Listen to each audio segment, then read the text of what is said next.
Hi guys! Welcome back to my YouTube channel. And for today nga pala, wala naman akong magawa ngayon. Mag-vlogging lang ako ngayon. Tapos, ano nga kasi, maulan. So, wala tayong magagawa. So, ayun lang. May share lang sa inyo. Sa morning, naghihilamos ako ng, ang gamit ko is Myra E. Myra E ang gamit ko, yung red. Meron itong blue. So, mas hiyang ako dito. Pero, ito try natin yung blue, no? So, ayan. 83 pesos lang. So, magpe-facial muna tayo dahil kahigising ko lang. So, good morning guys. Dito sa Manila talagang, hindi ko alam kung Manila lang ba ang maulan. Or, siguro lahat naman siguro. Kasi may bagyo nga daw. So, today nga pala is, ano ba ngayon? July 22, 2025. So, maghihilamos tayo guys kasi kahigising ko lang. Tapos, may pupuntahan ako ngayon. Hindi muna tayo liligo. Okay? Ito lang ang aking gamit. Myra E facial. Maganda to guys. Maganda to sa mukha. Ano siya? Mabango pa. Bukod doon sa ano, mabango. Mabango tapos smooth lang siya sa ano natin, mukha natin. Wala lang guys. Wala lang talaga ako magawa ngayon. Serious. Kumusta naman kayo dyan? Sana okay kayo. Sana yung nasa mababang lugar, umalis na muna. Hayaan na muna yung mga gamit ko. Kasi ang dami ko nakikita ngayon sa TV. Ang dami ko nabaha daw ngayon. Kami, parang hindi naman kami binaha ngayon kasi parang inayos na yung drainage dito sa Sampaloc. Pero doon sa Espanya, binabaha, konti lang. Ang ganda niya. Kasi ang bango na Myra eh. Tapos, pagka ginagamit ko siya guys, alam niyo ba, nakaka-smooth yung ano. Wala ako masyadong ginagamit sa mukha ko. Ito lang talagang ginagamit ko. Myra E. Since dalaga pa ako, ito talagang ginagamit ko. Nakaka-smooth.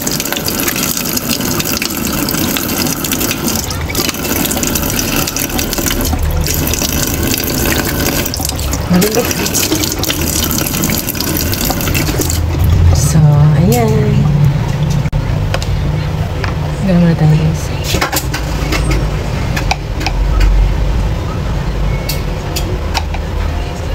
See?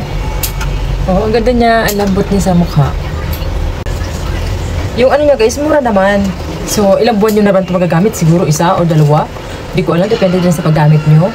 So, yung moisturizer, syempre medyo mahal. 126 pesos. Tapos yung facial niya is ay mali pala. Yung facial wash 83. Yung moisturizer 126 pesos. So, ayan. Tapos na tayo. Mag-moisturizer tayo. Huwag nyo kakalimutan mag-moisturizer talaga sa mukha nyo lalo na pag maulan. Tapos lalo na pag mainit. Ay, grabe. Nakakapag-dry tapos parang nalalagyan yung mga mukha natin ng mga alikabok. Kasi dito sa Manila. Kahit saan naman guys. Basta, alagaan yung mukha nyo. Kasi ito yung asset natin. Kahit mamurahin lang yan dyan, ayun lang, okay lang yan guys. Minsan, nag-online ako, pero parang mas bet ko na talaga yung nakikita ko yung items. Pumupunta ako sa SM. Sa SM ako nito bumibili. Kung meron sa Mercury ako nito bumibili. Pag meron sa SM, yung sa Watson, dun sa mga department store, dun ako bumibili. Nandun lahat. Minsan hindi mo ito mahanap. Minsan hindi mo ito mahanap sa Mercury. Pumunta ka ng SM, dun sa Watson, tapos sa mga department store ng SM, nandun sila. Ganda.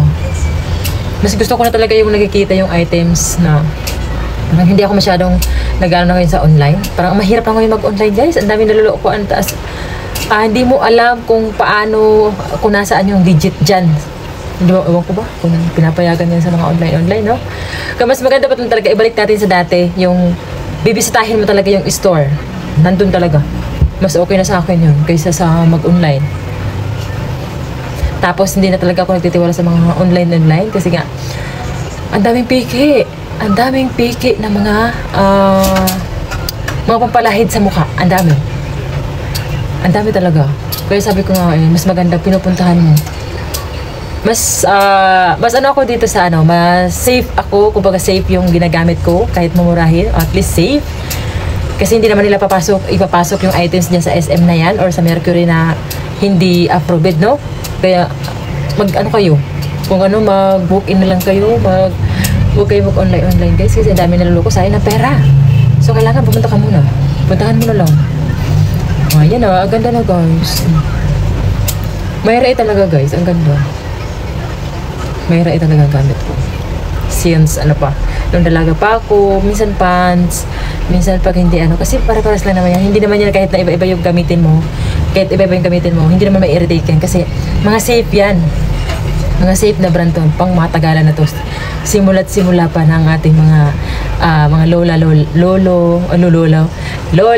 na gumagamit nito. Mayroon Tsaka bango, pagka hinalikan ka ng boyfriend mo, pag lumapit sa'yo yung boyfriend mo, magaya ka, mabango siya. Mabango. Tsaka hindi nawawala yung bango niya, hindi nawawala yung bango, promise. Kaya hindi talaga. Kaya maganda guys. Ayan o. Re-recommend ko lang sa inyo guys, kasi ang dami kong nakikita ngayon sa newsfeed ko na nasisira yung mukha, na pwede naman kasing bumili sa Mercury, pwede naman bumili sa Watson, pwede naman bumili sa SM Department Store. Doon nyo sila mapupunta ang mga legit na mga items. Marami din ako doon nakikita ng mga pampaganda sa mukha. Minsan nga guys, magta-try ako kung marami ng pagka tinubuan tayo ng mga black, yung mga pekas-pekas ba. May tuturo ko sa inyo kung paano yun. Mura lang siya. Hindi ko lang next time mag-vlog ako doon para alam nyo guys, no? Kasi umaasa na kayo sa mga online. Tapos pag peke naman pala dumating, hindi naman sa lahat ko yun. Kaya lang mas okay talaga na mag-shopping ka o bibili ka na ilalagay mo sa personal mo sa sigurado na. Tulad ng Mercury, Watson, lahat na makikita mo na pampaganda sa mukha, mayroon na rin sa department store ng SM. Nandun, lahat ng area yon, magaganda pa, branded pa. Sigurado ka pa na ilalagay mo siya sa mukha mo. Yun nga, mag-online ka, mura nga, pero hindi ka naman sigurado. Ang daming peke ngayon. Sa totoo lang, hindi ko inaano yung China, pero talagang ang daming peke. Sobra. Halos lahat sa mga online. Pero hindi ko talaga linalahat yung online ha. Basta mahalin nyo, nagkamali kayo ng pagpindot dun sa online shop na yun, peke pala yun. O, diba? Kaya eto, kung gusto nyo bumili ng safe, marami rin. May pants, may ulay, marami. Kaya, doon na talaga ako bumili. Yun lang guys. Bye-bye. Yun lang ang aking for today. Kasi alis ako ngayon. Naubusan ako ng sabon. Pupunta ako sa SM ngayon. Tapos, ayusin ko yung buhok ko. Tapos, bibili nga pala ako ng pangpalagay ko dito sa hair ko. Kasi gusto ko maintain yung pagkakulot. Yan o. Hindi na ako guys nagpapariband. Okay na sa akin tong pinaka-natural kong buhok. So, kailangan mo lang talagang ayusin. Wet lock. Diba? Okay na sa akin to. See you na guys. Hi guys. Ayan. At alam niyo ba, may share ako sa inyo para mabanatili ang ating pagka-curly hair. Ito bago akong gising guys ha. Bago akong gising. Naghinamos lang ako. Tapos, ayan, hindi mo na ako maliligo kasi may pupuntahan ako. Really sa hard. Maintain talaga to. O, yung ganda nito guys. So, simula nung linagay ko to, nagkakaayos-ayos ng aking buhok. Kasi nung guys, nung hindi pa ako naglalagay, alam di ba pagising ko sa umaga, sabog-sabog talaga yung buhok ko na yan. Para kang Lion King na hindi nagsusuklay. Kasi pag kulot talaga ang buhok, hindi ka dapat talaga magsuklay. Kasi nga, kapag sinuklay mo yan, magbubuhag-hag yung mga pagkahibla ng kulot-kulot mo. Tulad nito, nagsuklay ko kanina. Nagbuhag-hag siya. Dapat pala hindi na magsusuklay. Para hindi na maghihulay-hulay yung pagka-curl mo. Pero, meron akong solusyon dyan guys. Itong ginagamit ko. Lalo pag aalis ako, itong ginagamit ko guys. Tapos ang bango niya guys. Yan. Kailangan dry yung hair mo bago ka nito maglagay. Magiging wet siya. Tapos magiging kulot. Kahit na iganon mo yan dyan. Pag tuyo nito, kulot na siya dyan. So, tingnan natin guys ha. Para makita nyo, hindi ako nagsisinungaling.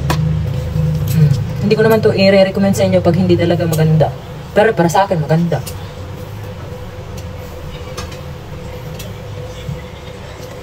Kasi kulot talaga ako guys. Yung pagkakulot ko talaga ay talagang buhaghag. Hindi siya nagdidikit-dikit na kailangan mo talagang ayusin. Pero nung nalaman ko to, nagtry ako nito. Kasi maganda naman yung review. Ayan, nagtry ako.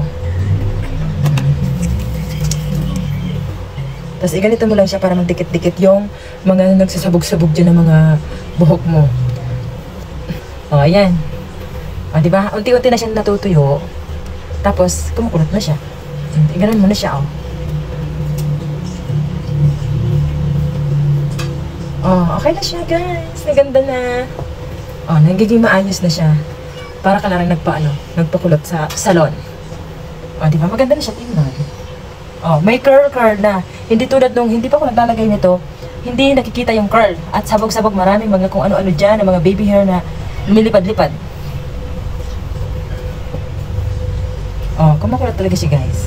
Oh, di ba? Tapos, wet lock tingnan. At saka, sumusunod siya. Hindi siya mabigat sa buhok. Basta pag gumalaw ka, yan, sumusunod siya. Oh, sumusunod. Kaya kung gusto nyo, kung mga kulot kayo dyan, oh, try nyo to. Medyo dami-damihan ko, guys. Kasi alam nyo naman, sasakit tayo ng tricycle. Sasakit tayo ng tricycle, lilipad-liparan yung buhok ko. So, syempre, kailangan natin ng medyo, madami-dami din, no? Hindi siya. Ako hindi talaga ako madalas, ayoko yung parang may nilalagay sa buhok na parang nararamdaman ko na parang may umiinit, may lumalamig, tapos parang bigat. Ito hindi. Wala kang nararamdaman kundi ang bango. Ang bango. O, diba? Marima! Oh! Charis.